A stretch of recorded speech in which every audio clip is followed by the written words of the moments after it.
है क्या, ये सब चीजें करके, और अगर वो गलत है तो आपने वो वापस करना चाहिए, नंबर वन।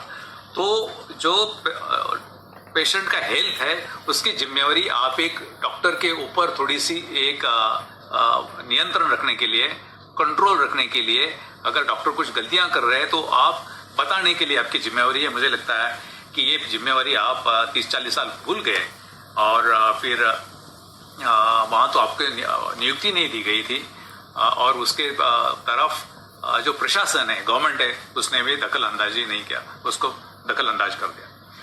दूसरी चीज है कि ये जो मेडिसिन है वो सही कीमत में पेशेंट्स को मिलना चाहिए। अभी ये जिम्मेवारी फिर से फार्मासिस्ट के ऊपर आती है। कानून में क्या लिखा है कि कानून में ऐसा है कि जो डॉक्टर्स है वो डॉक्टर्स सिर्फ जेनेरिक दवा ही प्रिस्क्राइब करेंगे। उनका कोड ऑफ कंडक्ट है, और वो कोड ऑफ कंडक्ट कानून के तहत बना है। तो अभी वो डॉक्टर्स जेनेरिक, यानी वो आप मॉलिक्यूल बताइए, कुछ भी बोलिए, उसको कुछ भी बोलिए, या मैं तो जेनेरिक बोलूंगा क्योंकि सामान्य आदमी के लिए वो जेनेरिक दवाई है, क्योंकि जिसको ब्रांड नेम नहीं है। आपके कोई बड़े जो ऑफिसर है जो बैठे हैं दिल्ली में इधर उधर, वो इसके ऊपर बहुत बहस करते हैं कि मॉलिक्यूल क्या है और जेनेरिक क्या है, उसमें मत जाइए। अगर डॉक्टर ने ये नहीं लिखा है, जेनेरिक नेम नहीं लिखा है, मॉलिक्यूल नेम नहीं लिखा है, तो वो प्रिस्क्रिप्शन नहीं है। कि प्रिस्क्रिप्शन क्या है कि उनको जो कानून ने बताया गया है, अगर वो प्रिस्क्रिप्शन नहीं तो आपने वापस करना चाहिए। अगर इस देश में एक भूत बनाया गया है, क्या भूत है? Branded generic. क्यों है कि बड़ी बड़ी मल्टीनेशनल कंपनीज और इंडियन कंपनीज भी वो जो उनके जेनेरिक दवा है जिसका पेटेंट खत्म हुआ है, फिर से कुछ तो नाम देके मार्केट में उतारती है, और पेशेंट्स आर बीइंग फ्लिस्ड। कि जो अभी 1,50,000 करोड़ का बिजनेस है इंडिया में, शायद वो 80 लाख करोड़ तक ही आ सकता है, वन नेवर नोज। लेकिन इस देश में गए 30-40 साल में प्रशासन ने जो एनफोर्स करना चाहिए, जो पार्लियामेंट में बताया है कि जेनेरिक दवा अगर प्रिस्क्राइब किए, भाई आप पूछेंगे कि जेनेरिक दवा की अभी नए दुकान निकाल रहे हैं। आपको मालूम है इस देश में जेनेरिक दवा की दुकानें कितनी है? You know everything. कि जो फार्मेसी की दुकान है उसके लिए एक ही जो लाइसेंस है, जो फॉर्म 20, वो जो आपके जो लाइसेंस है उसमें मैं जाऊंगा नहीं कि कौन से, लेकिन फॉर्म 20 के अंदर जो लाइसेंस आते हैं वो लाइसेंस इस देश में 8-9 लाख है। वो सभी लाइसेंस दुकानें जो है वो जेनेरिक है, क्योंकि उन्होंने जेनेरिक ही बेचने का वो प्रावधान है। आपको वो 1 to 1 ऐसा ये करना पड़ेगा कि अगर डॉक्टरों के लिए कानून ने ये मैंडेटरी किया है कि वो सिर्फ जेनेरिक ही लिखे, तो प्रिस्क्रिप्शन भी जेनेरिक ही आनी चाहिए। अगर प्रिस्क्रिप्शन जेनेरिक नहीं आती है तो ये पेशेंट का फंसाने की बात है, ये भूत तैयार किया गया है। और ये जो गरीब लोग हैं इस देश के, ये गरीब लोग के पॉकेट्स में से पैसे निकालने का ये दिन दहाड़े ये मुझे लगता है कि डकैती है। और ये डकैती क्यों चल रही है कि ताकतवर लोग जो है, वो ताकतवर लोग ये चला रहे कि चलो ब्रांडेड जेनेरिक इसमें चले गए। अभी ये आपकी जिम्मेवारी थी, लेकिन आपको उधर उन्होंने आपको साइड कर दिया ये सब सिस्टम से, तो आप भी कुछ कर नहीं पाया, लेकिन ये आपकी जिम्मेवारी थी। आप लोग बहुत ऐसा बोला जाता है कि ये जेनेरिक में कोई ये नहीं होता है। अभी जो जेनेरिक है 20% ऑफ द वर्ल्ड जेनेरिक जो खपत होती है उसमें से इंडिया से चले जाते हैं। अमेरिका से जो 40% अमेरिकन लोग जो जेनेरिक खाते हैं वो इंडिया से जाते हैं, और बहुत बड़े मात्रा में जो इंग्लैंड के लोग हैं वो भी जेनेरिक यूज करते हैं, वो इंडिया से जाते हैं। तो जेनेरिक वहां चलती है और यहाँ नहीं चलती है। ये सिर्फ एंड सिर्फ एक इंडियन पेशेंट के खिलाफ किया हुआ एक बड़ा कॉन्स्पिरेसी है। इंडियन पेशेंट के पॉकेट से पैसे निकालने की ये डकैती है। तो मुझे, और कुछ लोग बोलते हैं कि कुछ डॉक्टर्स बोलते हैं कि नहीं उसका असर नहीं होता है। अभी आपको मालूम है कि सभी जो मेडिसिन है वो medicine drug and cosmetic act के शेड्यूल M के तहत ही बनती है। वो जो ब्रांडेड है, जेनेरिक ब्रांडेड है या आपके जेनेरिक है, सभी को शेड्यूल M लगता है। अगर वो असर नहीं करती तो उसको रद्द करना चाहिए, उसका कैंसिल करना चाहिए लाइसेंस। ये होता नहीं है, इसलिए मुझे लगता है कि वो भी हुआ नहीं। मैं इसके ऊपर ज्यादा बात करूंगा नहीं, क्योंकि ऑनलाइन के ऊपर आना है।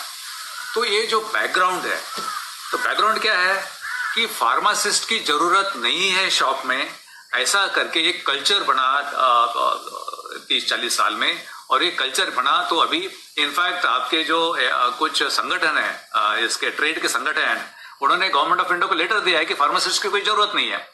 अभी ऐसे लोग अगर इस देश में कुछ एक साथ आके पेशेंट के खिलाफ दबाव डालेंगे, मुझे लगता है कि इस देश में आम आदमी के लिए तरफ देखने के लिए कोई नहीं है, लेकिन आप है। फॉर्चुनेटली अभी तक वैसा कोई प्रावधान में चेंज नहीं हुआ है कि हर एक शॉप में वो रहेगा ही।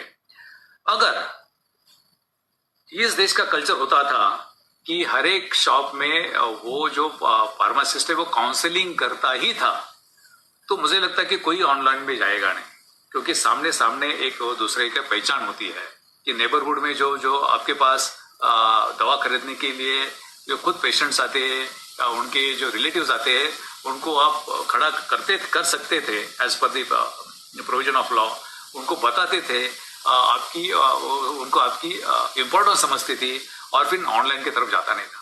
अभी भी आप ये अपॉर्चुनिटी गई नहीं है, अभी भी वो रूल्स मुझे लगता है कि बाहर आए नहीं है। Some high courts have given stay to online pharmacy का जो आ रहा है उसके लिए वो टेम्पररी रहेगा।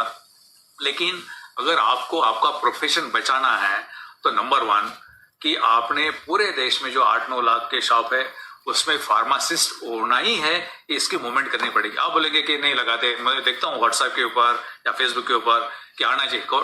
आने के लिए कोई पाकिस्तान से बांग्लादेश से लोग कोई आके आपको हक देने वाले नहीं है, वो आपको करना है। अगर महात्मा गांधी ने यही सोचा हुआ करता था कि चलो मैं क्यों करो, कोई तो करेगा, ऐसा नहीं है। अगर आपके अंदर कोई ऐसा पेशेंट के लिए कुछ करना है, छोड़ो पेशेंट की बात, के खुद के लिए अगर करना है तो पूरे 8 लाख 9 लाख शॉप में ये आपका उधर उनका प्रेजेंस होना जरूरी है। इसके लिए पूरे देश में एक मुहिम चलानी चाहिए, एक मिशन होना चाहिए कि every shop has to have a pharmacist, otherwise that shop has to be closed. वो फार्मेसी बंद होनी चाहिए। ये मुहिम आप चलाते क्यों नहीं है? मुझे नहीं लगता है कि जब मैंने शुरू किया 2011 में, मैंने किसी ने मुझे बोला नहीं कि आप ये शुरू कीजिए, मैंने खुद शुरू किया था। आप उसके बेनिफिशियरीज है, कोलैटरल बेनिफिशियरीज है, लेकिन तभी भी मुझे ज्यादा कुछ सपोर्ट नहीं मिला। उसके बाद में मैंने बहुत प्रयास किया, तभी भी सपोर्ट नहीं किया। लेकिन जब तक आप इस देश में ये मिशन नहीं चलाते कि कोई भी दुकान विदाउट फार्मेसी चलेगी नहीं, तब मुझे तक कुछ होगा नहीं। और आप जब करेंगे और आप काउंसलिंग देने लगेंगे तो ऑनलाइन वाले ऐसे ही चले जाएंगे। ऑनलाइन वाले का कोई उसमें मुझे नहीं लगता कि कुछ है। दूसरी चीज है कि बहुत बार ऐसा होता है कि लोग कहते हैं कि इसमें होलसेल के लिए ये नहीं है, फार्मासिस्ट के कानून में बदलाव होना चाहिए या इधर हॉस्पिटल में होना चाहिए। वो कितनी संख्या में है?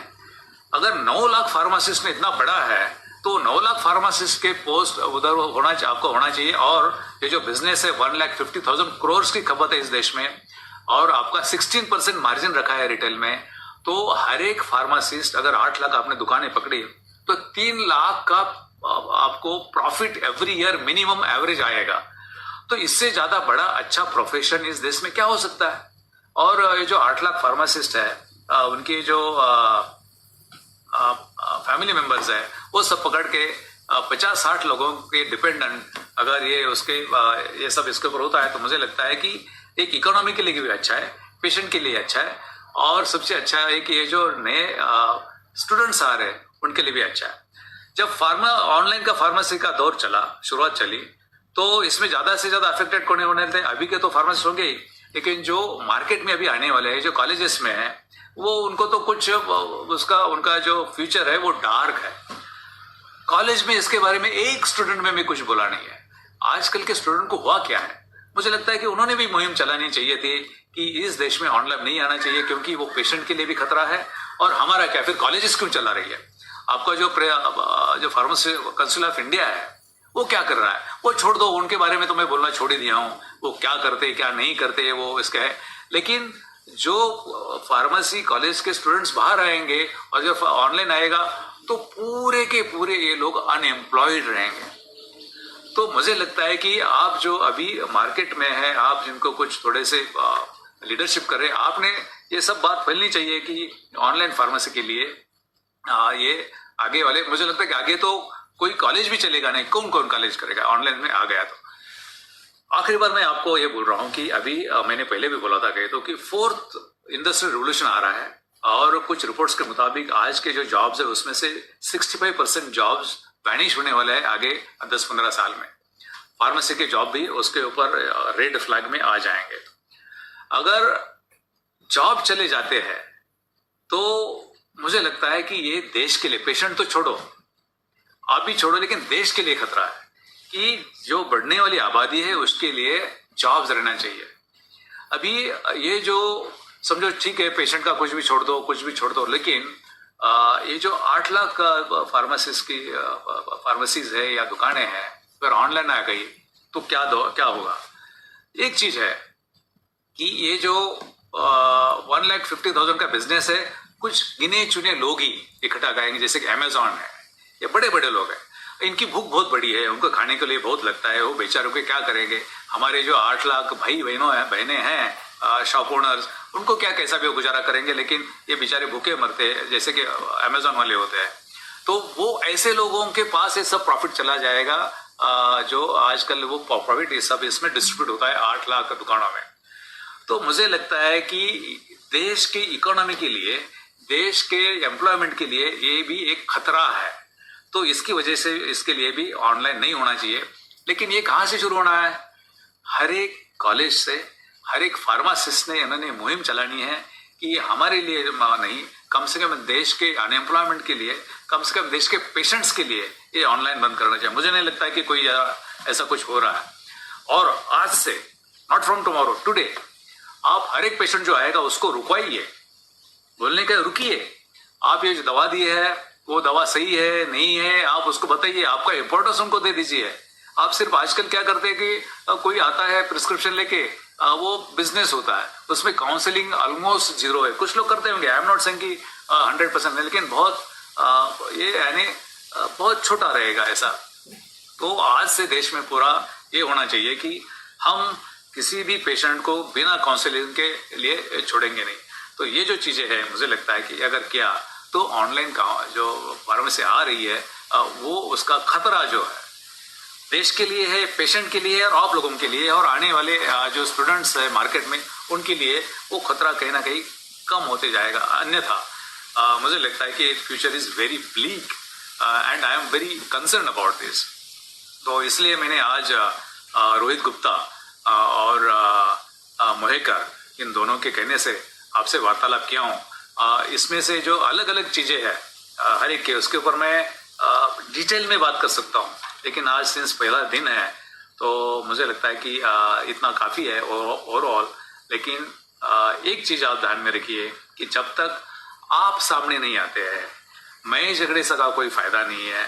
मैं झगड़े को लगा था कुछ पेशेंट्स के बारे में करेंगे, वो करके चला गया। जो डीसीजी है उनको जगाओ, हेल्थ सेक्रेटरीज को जगाओ कि आप सो क्यों रहे। उनके अगर कोई काम नहीं कर रहा है, वो सैलरी ले रहा है, तो मुझे लगता है कि इसके ये जो देश के खिलाफ काम करने जैसी बात है।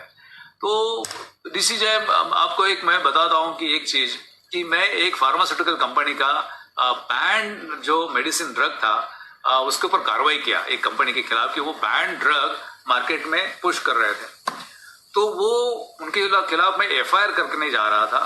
तो मैं एफआईआर ना करूं इसके लिए डीसीजी को मुझे मिलने के लिए बॉम्बे आना था, दिल्ली से लेके।